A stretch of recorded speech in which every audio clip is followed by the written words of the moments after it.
Magandang gabi mga masters, bali ngayon po ay 4 na videos po ma-upload ko po sa aking YouTube channel. Tama nga mga masters, 4 na videos nga po ang ma-upload ko po. Yon, what's up mga masters, nandito na naman tayo sa panibagong araw, panibagong kabanata na naman ang pagsasama-samahan natin ngayon guys.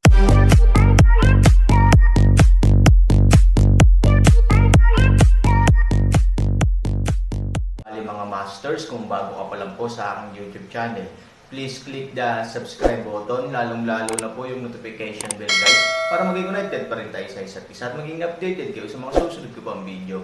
Bali mga masters, bago natin umpisahan ng kwento ay mag-shoutout po muna tayo para sa mga solid nating tagapakinig. Shoutout kay Irene Rayus at shoutout kay Jay Ilacas. Yun na nga mga masters, no? Bali hindi na ito patagalin. In 3, 2, 1, let's go!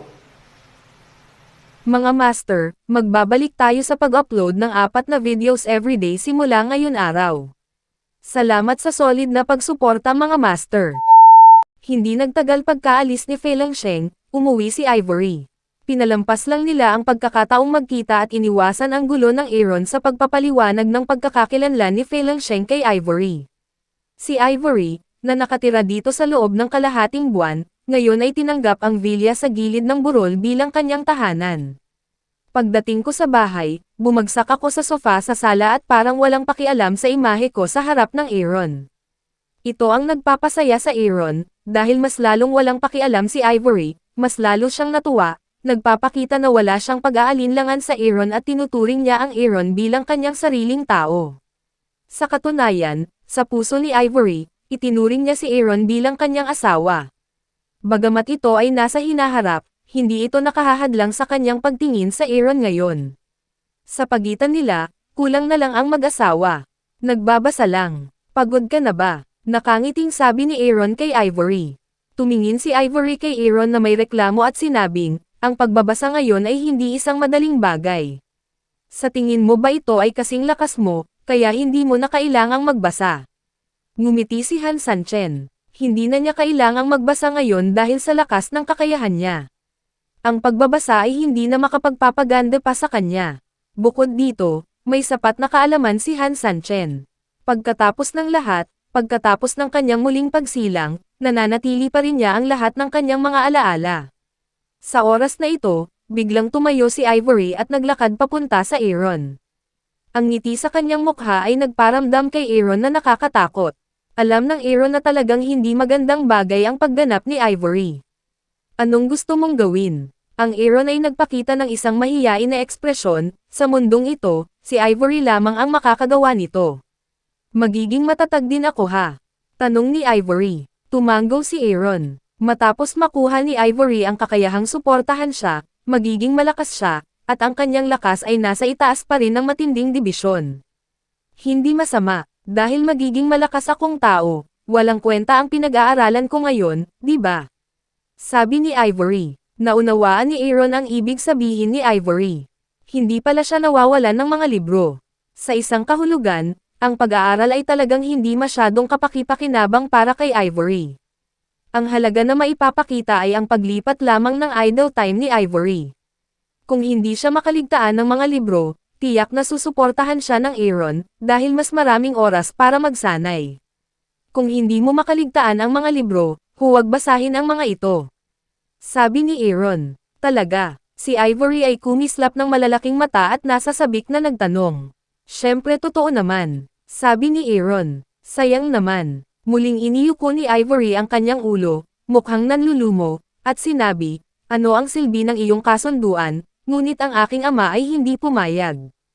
Alam ng Aaron kung anong gamot ang ibinebenta ni Ivory sa Lang. Sinasadya niyang sabihin, hindi ba niya gusto na hikayatin niya si Sugoyaw? Hindi madali, ngayon ay hindi tatanggi si Sugoyaw sa anumang kahilingan na ginawa ng Aaron. Ito ay isang maliit na bagay lamang. Well, I know what to do. You don't have to act. Han 3,000 walang magawa paraan. Pinandilatan ni Ivory si Aaron at sinabing, hindi ako kumikilos, ngunit kung handa kang tulungan ako, lubos akong magpapasalamat sa iyo. Bakit hindi ka bumalik sa aking bahay para sa hapunan ngayong gabi? Nagmamadali, ang bilis naman. Tingnan si Ivory apurahang hitsura, siya ay nag-aatubili na bumalik sa paaralan. Walang magawa Aaron, sumang-ayon. Tinawagan ni Ivory si Sugoyaw upang ipaalam sa kanya na uuwi siya para sa hapunan ngayong gabi at magdadala ng Aaron kasama niya. Si Sugoyaw, na nasa isang pulong, ay direktang ikinonekta ang telepono sa pulong. Matapos marinig ang balita, hindi na siya makapaghintay na umuwi. Bagamat ang pulong ay pinamunuan ni Sugoyaw, nakikinig din ang matanda. Nang makitang plano ni Sugoyaw na umalis sa ganoong mahalagang oras, nagalit ang matanda sa isang iglap. Nagtataka ako kung ang kapangyarihan na ibinigay sa taong ito kamakailan ay napakahusay, na humahantong sa kanya upang maging laganap na hindi man lang siya magdaos ng pulong. Sugoyaw, nasa meeting pa. Gaano kabigat na usapin ang iiwan mo sa oras na ito?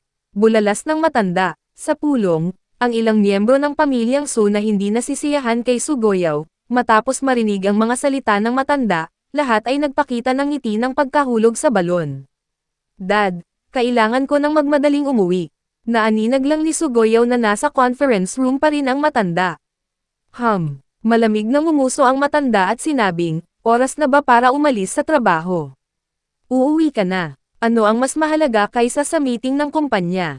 Dad, uuwi si Ivory para sa hapunan ngayong gabi, at may Aaron ako. Kailangan kong umuwi at maghanda.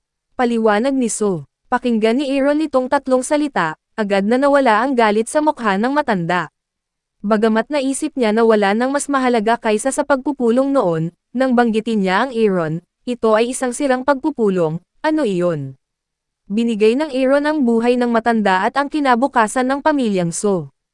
Aaron lang ang pinakamahalaga. Pagkatapos sabihin ni Sugoyaw ang tatlong salitang Aaron, alam ng mga tao sa meeting room na walang excitement na panoorin, dahil alam na alam nilang lahat ang ibig sabihin ng Aaron sa pamilyang Su.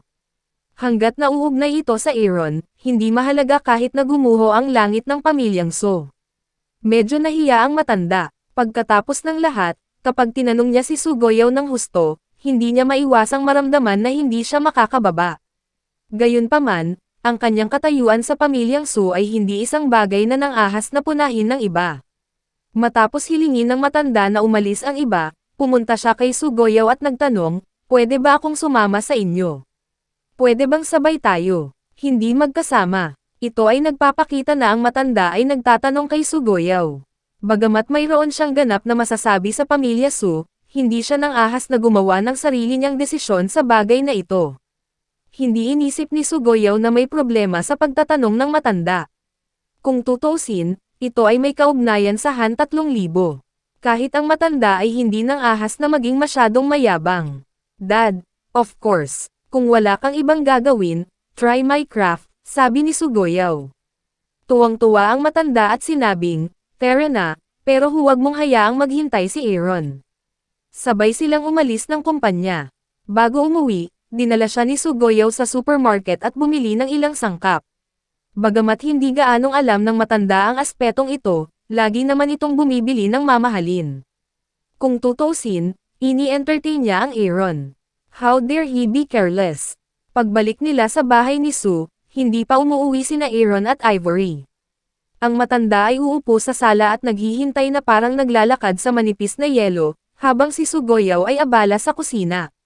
Noong panahon na si Sugoyaw ay inapi ni Jianglan, halos lahat ng gawaing bahay ay inasikaso ni Sugoyaw. Si Jianglan ay walang pakialam sa anumang bagay sa kanyang pamilya, at halos nakikisama sa mahjong araw-araw. Noong gusto niyang umalis at kapag gusto na niyang umuwi, ginawa ni Jianglan ang gusto niya at wala man lang pakialam sa nararamdaman ni Sugoyaw. Pinalaki rin nito ang mahusay na kasanayan sa pagluluto ni Sugoyaw. Ngayon, ang katayuan ni Jianglan sa pamilya ay katumbas ng katayuan ng isang utusan. Lalo na nang malaman ni Sugoyaw ang tungkol sa pagpunta niya sa Hillside Villa, binugbog siya ni Sugoyaw. Ngayon sa bahay, kailangan pa niyang maging maingat sa paghinga. Kinagabihan, umuwi sina Aaron at Ivory. Nang makita ni Ivory ang matanda, medyo nagulat siya.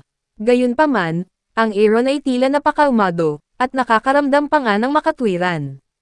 Kung tutusin, kakaunti lang ang pagkakataon para makilala siya ng matanda. Ngayong personal siyang pumunta sa tahanan ni Sugoyaw, paanong hindi magpapakita ang matanda? Aaron, sa wakas makikita na rin kita. Mabilis na tumayo ang matanda at nagkusa na pumunta sa Aaron. Ito ay hindi tulad ng saloobin ng isang matanda sa kanyang nakababatang henerasyon, ngunit higit na katulad ng saloobin ng isang alipin sa kanyang amo. Magandang kalusugan, matanda, nakangiting sabi ni Aaron. Ito ay salamat sa iyo, kung hindi, ang aking libingan ay magiging isang tao ang taas. Biro ng matanda, ang ganitong uri ng mga salita ay ganap na bawal para sa mga matatanda, ngunit ang matanda ay napaka-open-minded at walang bawal, dahil para sa kanya, siya ay namatay ng isang beses, at Aaron ay nagbigay sa kanya ng pagkakataong mabuhay. You are welcome, Summers Lolo. I save you is a matter of course. Sabi ni Aaron. Napakalinaw ng kahulugan ng pangungusap na ito. Kung walang kinalaman ang matanda kay Ivory, hinding-hindi niya ito tutulungan. Sa oras na ito, nakita ng matanda si Ivory na nakatayo sa tabi ng Aaron at sinabing, Ivory, lalo kang gumaganda. Aaron ay talagang talentado at maganda. Ngumisi si Ivory sa kanyang puso. Hindi siya pinansin ng kanyang lolo. Sa tuwing pumupunta siya sa tahanan ni Sue para sa Spring Festival, hindi siya binigyan ng magandang mukha ng matanda, dahil siya ay isang babae, at ang mga babae ay hindi maganda ang pakikitungo sa patriarkal na pamilya ni Sue. Ngunit ngayon, dahil sa Aaron, si Ivory ang naging pinakamahalagang apo sa isip ng matanda. Sayang naman at walang pakialam dito si Ivory. Lolo, ganito ako dati. Sabi ni Ivory. Ang sikretong kahulugan nito ay walang pakialam ang matanda sa kanya noon. Nakilala rin ng matanda ang kahulugan na ito at mabilis na sinabi, kasalanan ito ng aking lolo noon. Hindi ka pinansin ng aking lolo, ngunit huwag kang mag-alala. Ngayon ay hindi na. Gusto ni Ivory na direktang ilantad ang pagbabalat kayo ng matanda, ngunit pagkatapos ay naisip niyang matanda na siya, kaya mas mabuting iligtas niya ang mukha para sa kanya, kaya hindi na siya nagsalita pa. Pagkaupo, nag-usap ang matandang lalaki at si Aaron tungkol sa sitwasyon ng bagong lungsod.